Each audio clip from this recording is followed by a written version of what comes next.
guys, magandang araw sa inyo. So nandito ulit ako sa Bike Imus branch dito sa The Ford Building along Aguinaldo Highway, Imus, Cavite. So sa harapan lang to ng Robinson's Place, Imus. So for this video naman po, di ba kahapon ang na-feature natin yung Mountain Peak Striker na road bike, no? So ito naman ngayon, Mountain Peak Aero R4700. Yan, no? Yung nasabi ko kahapon na Aero road bike yung Mountain Peak Striker. Ito, yabak na ano to eh. Mas aero to. Kaya tinawag na Mountain Peak Aero, no? So, ito ulit si Idol Jello na mekaniko ng bike ang tutulong sa akin sa pag-bike check nitong Mountain Peak Aero R4700. Kaya mag-start na tayo. So, Idol Jello, no, mag-start muna tayo ulit sa frame set itong Mountain Peak Aero R4700. Ito kasing itsura nito, parang ito yata yung kapalit ng Mountain Peak Rexton, no, sa palagay mo? Palagay ko kasi yung Rexton din na nag-restock ko ito. Oo. Kuwang-kuha niya naman yung forma ng Rexton. Oo. Yun nga lang alloy. Yun nga, no? Halos kamukha talaga ng Mountain Peak Rexton, no? Kasi makikita ko pa lang sa headtube eh. Same lang din sila, naka-internal cable. Tapos yung fork, no? Yung port niya carbon na po. Parehas dun sa Rexton, no? Hawig na hawig. Ang pinagkaiba lang itong Aero 4700, aluminum naman yung frame. Bakit kaya nag-downgrade sa aluminum kung sakasakaling ito yung pumalit sa Rexton? Hindi natin. Sa Rexton kasi, marami na akong nahawak. Pansin ko, napakapangit yung daluyan ng kable. No? So, meaning, sa mga nagpagawa na ng mga Rexton, mapapansin nila yan bakit hirap yung mekaniko pag magpapalit ng cable. Yung pinakasuksukan kasi ng cable ng FD nun, nandito sa pinakaloob. No? So, kung paano mo masusungkit yun? Pag galing DB, tapos, diba? Kaya alam na ng ibang tropa yan kung paano minagig. Hindi lang yung masasabi ko kung pangit ng cabling ng Rexton. Ayun. Ano lang namin to, no? Parang hula lang namin, opinion namin, no? Kasi parang ito yung pumalit sa Mountain Peak Rexton kasi merong ibang vlogger na naghahantay ng panibagong model ng Mountain Peak Rexton eh. Pero pili ko ito na yun eh. Yan. Ito yung kapalit eh. Ito nga aluminum 6065 din to, no? Yan, katulad ng Mountain Peak Striker. Ano naman yung particular size nito, Idol? Bali yung size ng seat tube nito is 49, tapos sa cap tube is 54. Okay. So good to para sa mga 5'4 to 5'6. O kaya pwede rin naman sa mga sabihin natin 5'8 or 5'9. Adjust na lang kayo. Yun nga lang, papalit kayo ng buong cockpit. Yung cockpit. Integrated na to eh. Bali ulitin nga ulit, 46. 49 pala. 49.54. Ayun, 49.54. Then, ano pa yung di ko pa na-mention? Yung ano pala nito, malamang tapered na yung head tube na to, no? Bali, siya, straight tube na same pa rin ng Striker, yung bearing size nila. Yung 52. Yes. 52 mm. Bali, ano pala to, non-tapered na straight, no? Na 52 mm na diameter na bearing, no? Then, yung cable routing, yan, tingnan na yung cable routing niya, mas madali unlike sa Striker, no? So, ito, isang suksuan na lang. Bali, pares na sa Striker, lahat tago. Pati sa cockpit, tsaka dito sa frame, no? Then, yung bottom bracket shell ito, itong BSA threaded, no? Sa Rexton kasi press fit, eh. Then, carbon yan. Carbon. Then, yun nga, parehas dun sa Mountain Peak Striker na integrated para dun sa aerodynamic na seat post. Then, ano to? True axle? Yes po, naka-true axle na harap dito. Ayun, true axle yung dropout, pati dun sa fork. Then, yung disc brake caliper mount naman yan is, flat mount. Since na pang road bike. Then next naman sa cockpit nga, no, parehas ng Mountain Peak Striker na fully integrated na magkasama na yung magkaband na yung handlebar tsaka yung stem. Pero parang iba yung sukat nito. Anong sukat nitong handlebar? Bali yung sukat naman nito, parang same lang din sila. Ito naman is 490 tapos 42. 42 naman to. 42 cm yung dropper niya, tapos yung length ng stem 9 mm. Parehas dun sa Striker 90. Yung yung angle nito parang positive na, no? Tumaas eh. Parang papansin ko dito parang zero na eh kasi masyado siyang nakataas eh. Okay. 0 degree na to. Hindi natin masukat yung angle niya. So okay. Pero sa tingin ko parang positive 6 mga ganun. O 7. Yan sa tingin ko lang, no?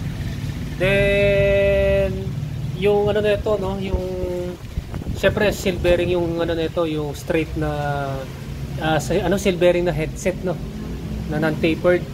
Then tingnan natin naman yung sa details ng kanyang seat post. Yung seat post naman niya Parehas dun sa Mountain Peak Striker na setback na dual ball clamping system. Yan, yan. Setback na may dual ball clamping system. Yung saddle nito parang magkaiba sa Mountain Peak, no? Sa Striker. Tawagin ng iba, power saddle. Pero yung soft complex yung kanilang seat bone. Pagka, diba, pinapaikit yung iba. Parang ano lang, same lang din ng mga 148mm. Okay. Comfort sa mga ilog. Sa Striker kasi walang butas eh. Ito may butas sa gitna. Hawakan natin, oh. Malambot, tapos nagka-flex pero ano lang eh, mild lang yung pagka-flex. Tapos steel railings. Proceed naman tayo sa kanyang drivetrain.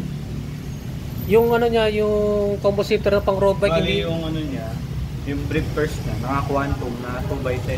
So si Quantum, parang same lang yan ni Sensa. No? Parang same lang ng Sensa yan. Parang na double click yung app. Ay, patingin na ulit. Double click yung app niya, tapos yung release niya, same lang din sa kanyang app. So katulad lang siya ng Sensa. Katulad Bali ng yung sense. material ng levers niya is alloy na, unlike sa Sensa is hard plastic na nylon. So ibig sabihin mas matibay to. Yes. Pero hindi ko sure kung quality ng Quantum kasi madalang ako maka-ano na ito. Pero yung braking power niya, ganda yan. Sarap sa kamay yan. Pag mag-brake. Tsaka chunky yung ano eh, yung hoods eh, chunky, no? Parang yung mga sinaunang Shimano na mga ano, siguro mga yan nung 1 decade ago, ganito yung ka-chunky yung hoods nito eh. No? Yun nga yung ano. Anong ulit yung speed nito? 2x10. 2x10 speed. Proceed naman tayo sa front derailleur. Yung kanyang front derailleur, Shimano Chagra. Na naka-brace on. Yun, brace on na pang 2x. Then, itong kanyang crankset. Parehas dun sa Mountain Peak Striker 3000. Pro wheel, Aussie ounce na 5034 din to, no? So, compact yung size. Ang pinagkaiba lang, ito naman ay ano, Halotech. Halotech, yung isa kasi square taper, no? 170mm din yung crank arm, no? Parehas dun sa isa. Then, yung bottom bracket ito, Pro wheel din. Pro wheel din. 110 BCD. Yes. Yung 110 Pagka BCD. mga 5. Oo. Then next naman, yung chain. KMC din ba to? So yung chain natin, naka-KMC pa rin na 10 speed. Yun, X10. KMC X10 na 10 speed. Yung sprocket ito, malamang sugek din. No?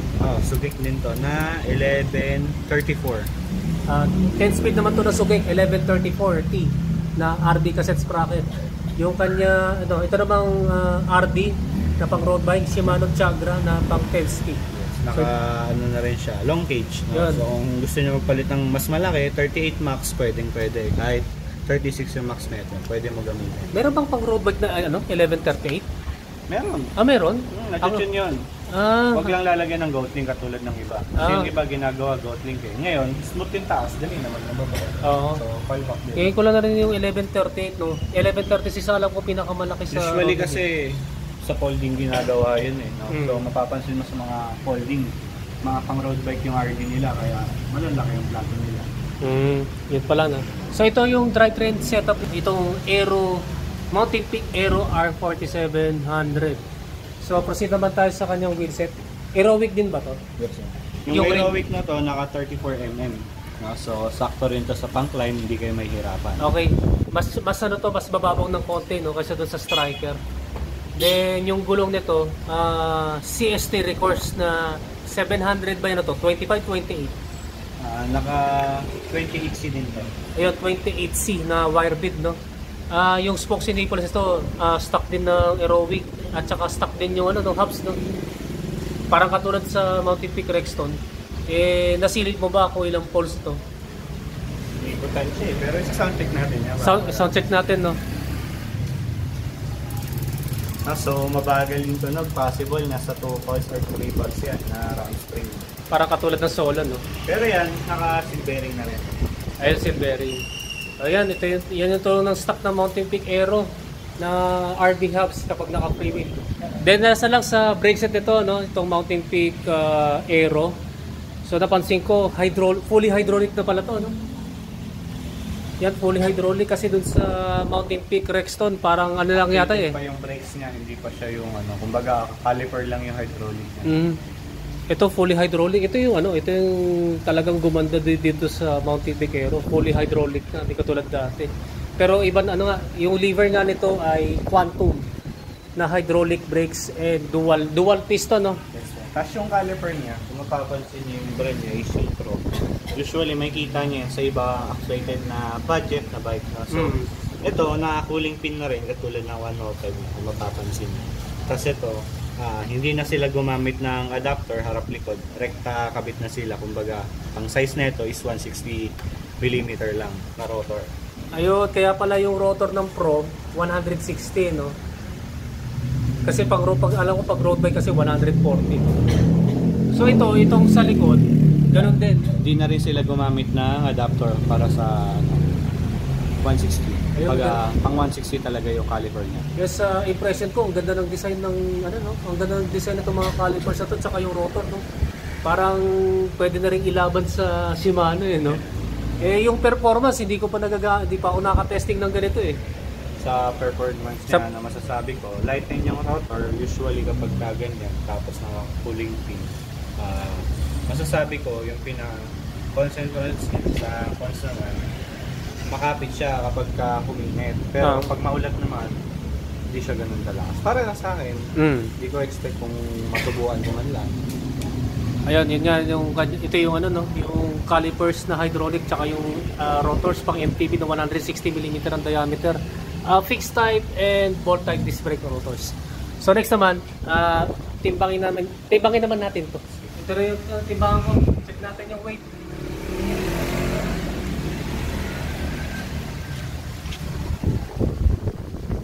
Ano timbang? 11.2.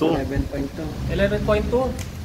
Mas maganto ng konti kaysa dun sa Mountain Peak Striker kasi nga yung part carbon fiber, no? Yung kasi striker aluminum. Pero konti lang yung diferensya. 11.02. Ayun, 11.02. Bali ano pala, mahigit kalahating kilo. Mahigit kalahating kilo ang diferensya. Okay na rin, maganda na rin. So Idol Jello, no? Magkano pala itong Mountain Peak Aero R4700? So, bago nga to sa market natin to mga idol. Ang SRP nito is 31,200. No? So, pagka binili nyo dito walk-in, may discount pa yan. May previous na rin kasama yung cap, bottle cage, tsaka yung pinaka-chamber niya, no, mga idol. So, walk-in lang kayo dito sa Imus branch. Available sa atin. Last unit na lang to mga idol. Oh, nag-iisa lang yan yan guys, ito nga yung Mountain Peak Aero R4700 Aero Road Bike dito sa Bike Imus branch. Yan guys, no, na-feature na natin itong Mountain Peak Aero R4700 Aero Road Bike dito sa Bike Imus branch. So meron kayong tanong regarding dito sa itong pogi na Aero Road Bike, mag-message kayo sa Bike Imus branch at mag-comment din kayo sa comment section down below. So mga idol, shoutout na kayo. Shoutout nga pala sa mama ko. Shoutout sa jowa ko. Akala ko siya jowa mo, kasi nga ganun kayo. Bromance ba? Bromance lang. Ayan guys, maraming salamat sa inyong panonood, and don't forget to subscribe yung aking YouTube channel. Pakiclick na lang yung notification button para matotally notify kayo. Yan guys, maraming salamat sa inyo and ride safe po sa inyo.